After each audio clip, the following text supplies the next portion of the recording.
함께 볼 성경 말씀은 예레미야 50장 11절 말씀부터 20절 말씀입니다. 예레미야 50장 11절 말씀부터 20절 말씀까지입니다.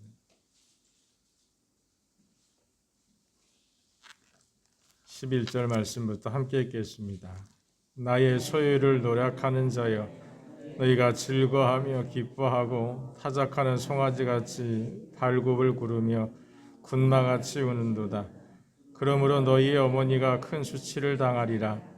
너희를 낳은 자가 치욕을 당하리라. 보라, 그가 나라들 가운데의 마지막과 광야와 마른 땅과 거친 계곡이 될 것이며, 여호와의 진노로 말미암아 주민이 없어 완전히 황무지가 될 것이라. 바벨론을 지나가는 자마다 그 모든 재난에 놀라며 탄식하리로다. 바벨론을 둘러 대열을 벌이고 활을 당기는 모든 자여, 화살을 아끼지 말고 쏘라. 그가 여호와께 범죄하였음이라.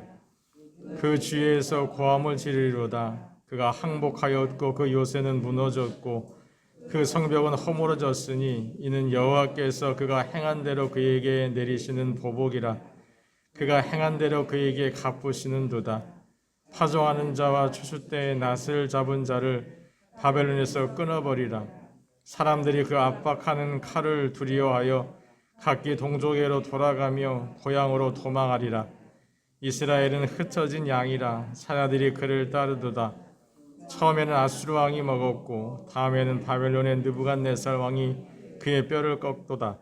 그러므로 만군의 여호와 이스라엘 하나님이 이와 같이 말하노라. 보라, 내가 아수르의 왕을 벌한 것 같이 바벨론의 왕과 그 땅을 벌하고 이스라엘 다시 그 목장으로 돌아가게 하리니, 그가 갈멜과 바산에서 양을 기를 것이며 그의 마음이 에브라임과 길르앗 산에서 만족하리라. 여호와의 말씀이라. 그날 그때에는 이스라엘의 죄악을 찾을지라도 없겠고 유다의 죄를 찾을지라도 찾아내지 못하리니, 이는 내가 남긴 자를 용서할 것임이라. 아멘.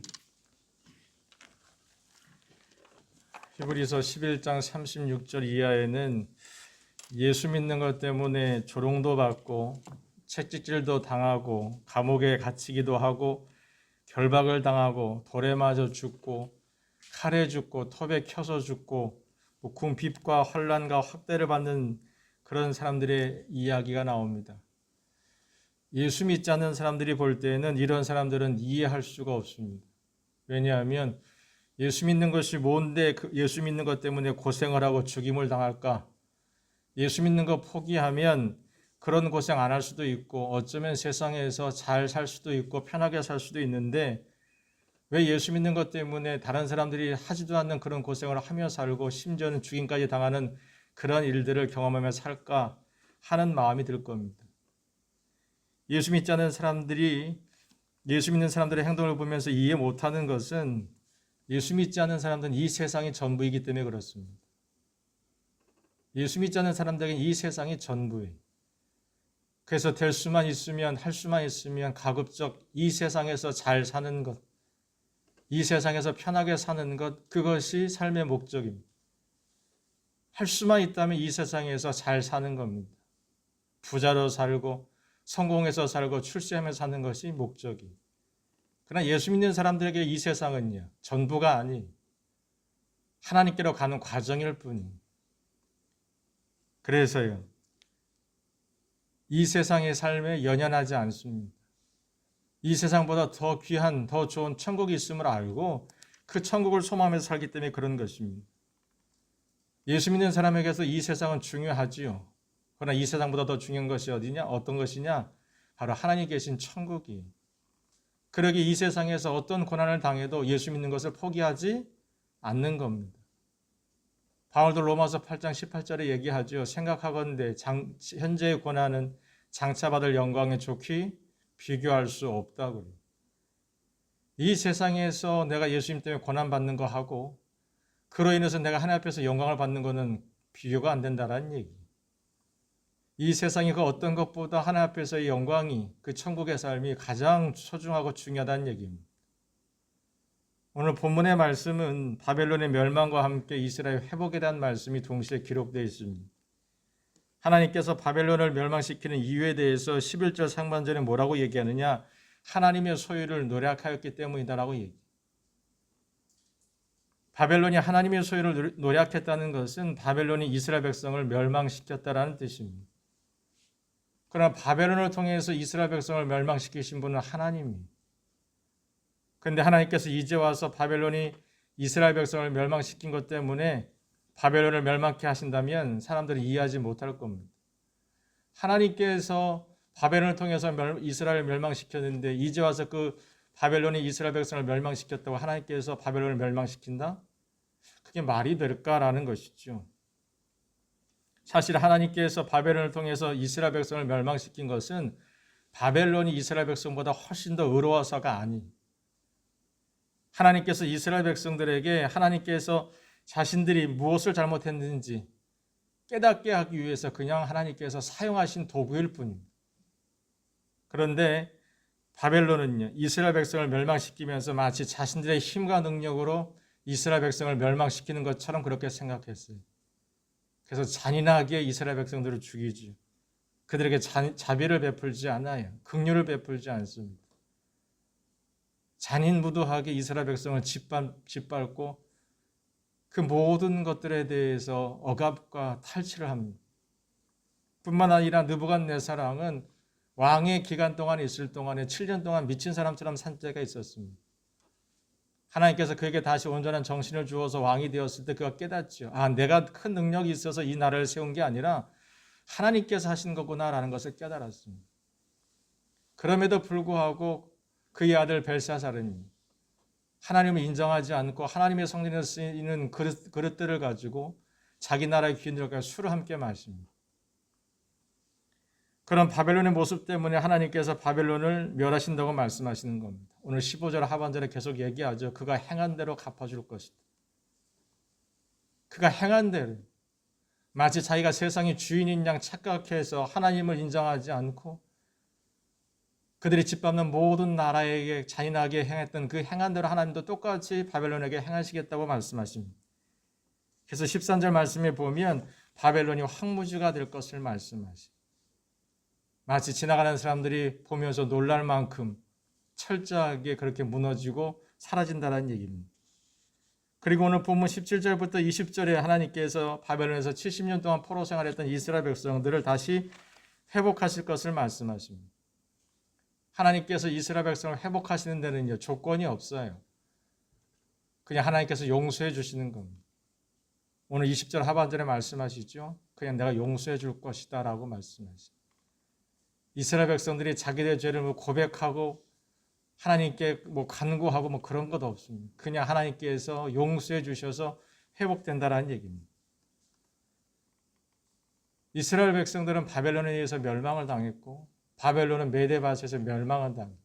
그런데 이스라엘 백성이 멸망당한 그 모습이나 바벨론이 멸망당한 모습은요, 공통점이 하나 있어요.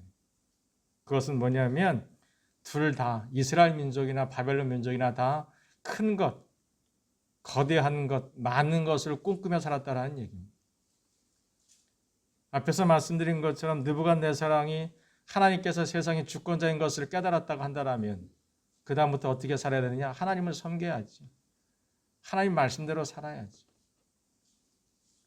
마치 나아만이 문둥병을 고친 다음에 엘리사 앞에서 얘기하잖아요. 내가 이제 하나님만을 섬기겠습니다라고 얘기했던 거죠. 하나님이 세상의 주인이면 그 하나님을 섬겨야죠. 그분의 말씀대로 살아야 되는데 느부갓네살왕은 그렇게 살진 않았습니다.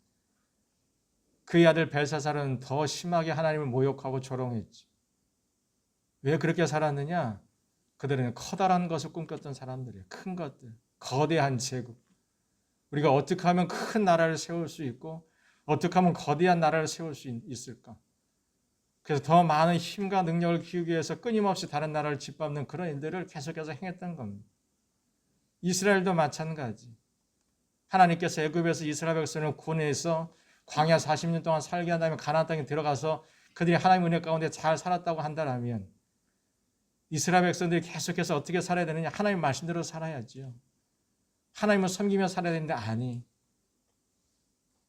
하나님께서 염려했던 것처럼 그들에게 돈이 생기고 집이 생기고 점점 재산이 많아지면서 그들은 이제 큰 것을 꿈꾸기 시작해.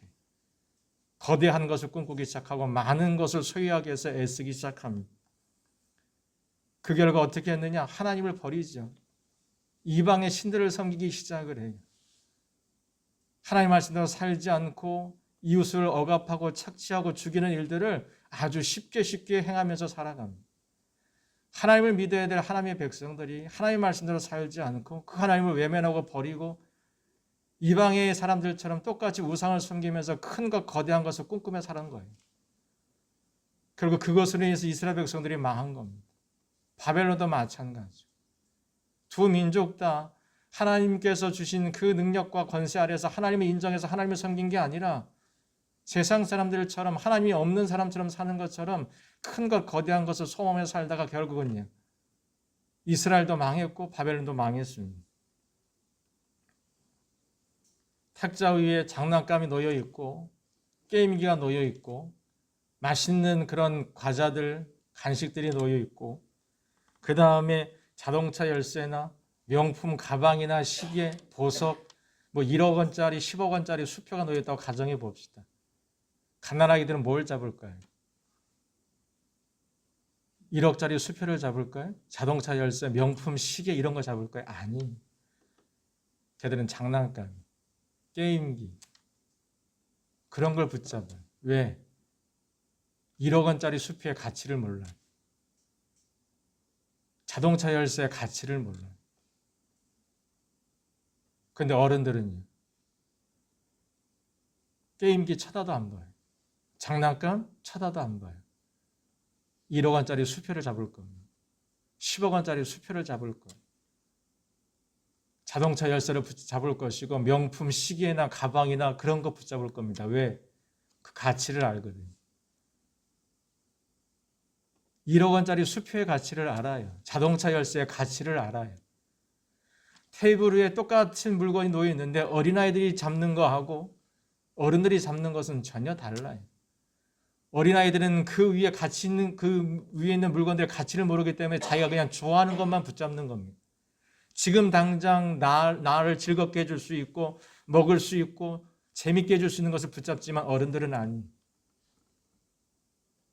그 가치를 알아서 지금 당장 나한테 어떤 것을 주지 않아도 그 가치 있는 것을 붙잡고 그것을 가지고 살아가는 것이 어른.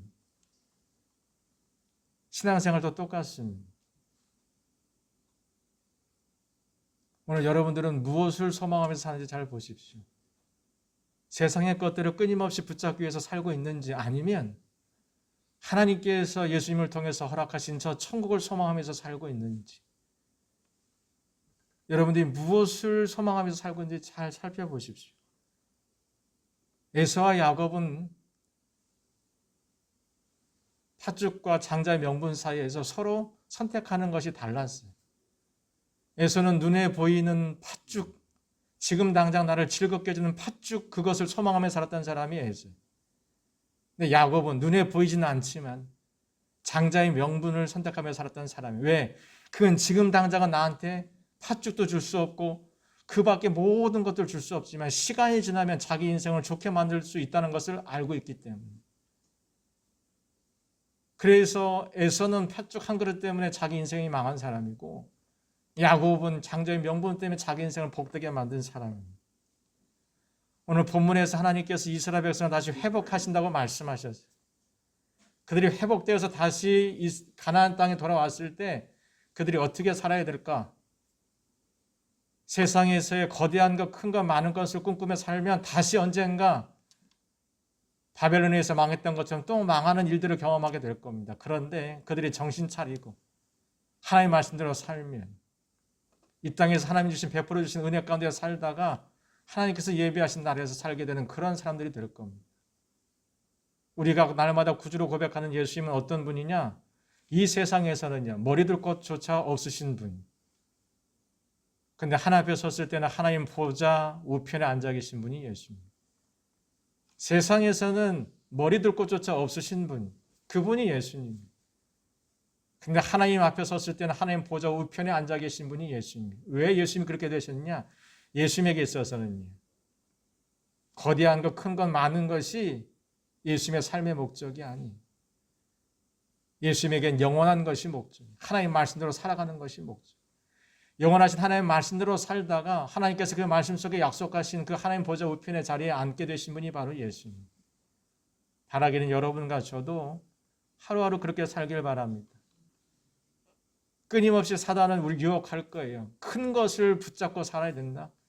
많은 것을 선택하며 살아야 된다. 거대한 것을 꿈꾸며 살아라고 얘기하죠. 근데 하나님은요, 아니다. 그건 잠깐 있다 없어지는 거야. 영원한 것을 선택해야지. 내 말을 믿고 나를 믿고 그렇게 살아라 하면서 말씀하실 겁니다. 바라겠으니 영원하신 그 하나님의 말씀을 믿고 사십시오. 그 하나님의 말씀을 선택하며 사십시오. 그 말씀대로 살며 하나님께서 이 땅에서도 우리가 살 수 있도록 하나님께서 은혜를 주신다고 말씀하셨어요. 아주 부자로 성공하고 출세한 사람이 아니라 이 땅에서 살 수 있을 만큼. 근데 중요한 건 그 영원하신 말씀대로 살면 그 영원하신 하나님과 함께 있다라는 얘기입니다. 이 땅에서 삶 앞에서 말씀드린 것좀 중요하지요. 그런데 더 중요한 건 하나님 보좌 앞에서 살아가는 겁니다. 여러분과 제가 그런 하나님 보좌 앞에서 살아가는 아름다운 그런 믿음의 삶을 살아갈 수 있기를 주님의 이름으로 축원해 드립니다. 기도하겠습니다. 거룩하신 하나님 아버지, 주님의 은혜와 사랑을 감사를 드립니다. 지나간 밤에도 저희들의 건강과 생명을 지켜주시고 저희들의 가정과 부모님과 자녀들을 지켜주시고 다시 저희들에게 새 날을 주시고 이 새벽에 주님께 나와 예배하고 기도함으로 다시 이 하루를 시작할 수 있도록 축복해 주심을 감사를 드립니다. 많은 사람들이 이 세상에 살면서 거대한 것을 꿈꾸며 살아갑니다. 많은 것을 꿈꾸며 살아가고 세상의 성공과 출세를 꿈꾸며 살아갑니다. 그것만 붙잡으면 인생은 성공한 것처럼 생각하고 자기 인생에 별 문제 없다고 생각하지만 그런데 하나님, 그것이 우리를 하나님 앞으로 인도해 주지 않음을 우리가 잘 알고 있습니다. 세상에 크고 거대한 것들이 우리를 하나님 보좌 앞으로 인도하는 것이 아니라 영원하신 하나님의 말씀이 우리를 하나님 보좌 앞에 인도하는 것을 잊지 말게 도와주시옵소서. 큰고 거대한 것에 유혹에 넘어가지 말게 하시고 날마다 영원하신 하나님의 말씀을 쫓아 살아가는 지혜로운 성도들 되게 도와주시옵소서. 이 땅에서도 하나님의 은혜와 보호 가운데 살지만 아버지 하나님 앞에 섰을 때는 아버지 영원한 그 천국에서 살아가는 지혜로운 하나님의 사람 되게 도와주시옵소서. 설령 이 땅에서 하나님을 믿으면서도 아버지 세상 사람들이 왜 저렇게 살까 하는 그런 눈총을 받고 산다고 할지라도 하나님께서 예수님을 통해서 허락하신 저 영원한 천국을 잃어버리거나 빼앗기지 않는 복된 성도들 될 수 있도록 날마다 성령으로 충만케 도와주시옵소서. 날마다 우리가 가는 길이 천국 길인지 살펴보게 도와주시옵소서. 우리가 지금도 사망의 길이 아닌 생명의 길로 가고 있는지 우리 자신을 돌아보게 도와주시옵소서. 주님께서 약속하시고 예배하신 저 영원한 나라를 아버지 하나님 마음에 두고 날마다 아버지 말씀에 의지하여 살아가는 귀한 하나님의 사람들 될 수 있도록 우리 모두에게 은혜를 베풀어 주시옵소서. 주님 오늘도 간구합니다. 길의 위험에서 저희들을 지켜주시고 사람과 환경의 위험에서 지켜주시고 우리 마음에서부터 솟아나는 죄악의 유혹에서부터 저희들을 지켜주시옵소서. 이 새벽에 마음을 다하고 힘을 다하고 뜻을 다하고 정성을 다해서 나왔습니다. 마음에 간절한 소원이 있어서 나왔습니다. 무엇보다 하나님의 뜻을 이루는 삶을 살고 싶어서 이 새벽에 나왔습니다. 하나님 축복하여 주시옵소서. 그 마음이 축복하여 주시고 그 기도 위에 응답하시고 역사해 주셔서 아버지 이 세상에 필요한 모든 것들 때를 따라 공급하시는 하나님의 은혜를 경험하게 도와주시고 무엇보다도 하나님께서 기뻐하는 곳에서 기뻐하는 일을 감당하며 하나님의 뜻을 이루며 살아가는 우리 모두가 될 수 있도록 하나님 은혜 베풀어 주시옵소서. 한절기입니다. 우리 모두에게 건강 주셔서 매일 새벽마다 나와 예배할 수 있는 건강을 주시고 이 코로나 환경 속에서도 하나님 지켜주셔서 날마다 하나님을 예배하는 복된 삶을 살 수 있도록 하나님 축복하여 주시옵소서. 지금은 우리 주 예수 그리스도의 은혜와 하나님 우리 아버지의 크신 사랑하심과 성령님의 함께하심과 교통하심이 날마다 영원하신 하나님의 말씀을 쫓아 살아가며 저 영원한 천국을 소망하며 그래서 이 땅에서 하나님을 의지하며 하나님 말씀대로 살면서 하나님 나라를 이루다가 장차 저 영원한 천국에서 세세 뭉토록 하나님을 예배하기를 원하는 우리 성도님들과 우리 성도님들의 가정과 부모님과 자녀와 생업 위에 우리 교회와 우리 민족과 저 북한에 있는 우리 동포들과 오늘도 해외 나가서 선교하신 우리 선교사님들과 그들의 가정과 사역 위에와 우리 고3 수험생들과 군에 있는 청년들과 우리가 중밤에 기도하는 전도 대상자들 위해 이제부터 영원토록 함께 하시기를 간절히 축원하옵나이다. 아멘.